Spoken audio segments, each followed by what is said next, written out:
আচ্ছা তুই এত মোটরসাইকেল চুরি করিস কেমনে বলতো? ও স্যার, তো ধরতে ধরতে আমার পুরো ডিপার্টমেন্ট ক্লান্ত হয়ে গেল রে। স্যার ঘন ঘন যেহেতু আসতেই হয় স্যার। স্যার ওই চুরির লাইসেন্সটা আমার দিলে হয় না স্যার? চুরির লাইসেন্স? তোর জন্য আমার পুরো ডিপার্টমেন্টে কঠিন অবস্থা, মামলা দিই বের হোস, মামলা দিই বের হোস, তাহলে আর একটা খালি উপকার করেন মোটরসাইকেল স্যার, চুরি করি।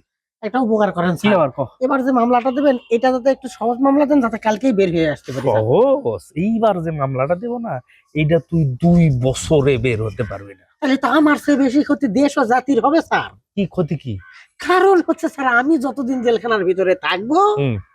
তত জনগণের বেশি ক্ষতি হবে। কারণ বের হয়ে যাওয়ার পরে সময় অল্প থাকে, আবার তো আসতেই হয়। ওইটুকু সময়ের মধ্যে স্যার বেশি চুরি করতে হয়।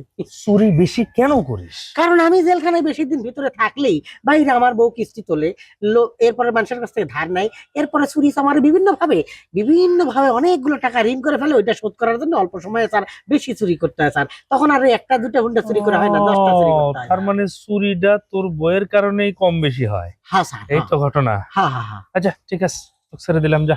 ওকে এই স্যার। মোকলেস, এক ছেড়ে দাও, আর শোনো, মহিলা পুলিশ নিয়ে যাও, আর বউয়ের গ্রেপ্তার করো। আর বউ যদি বন্দি থাকে তাহলে চুরিও কমবে। ও স্যার, স্যার গো, এ ক্ষতি করবেন না স্যার। স্যার আমি বছরে থাকবো কেমনি স্যার?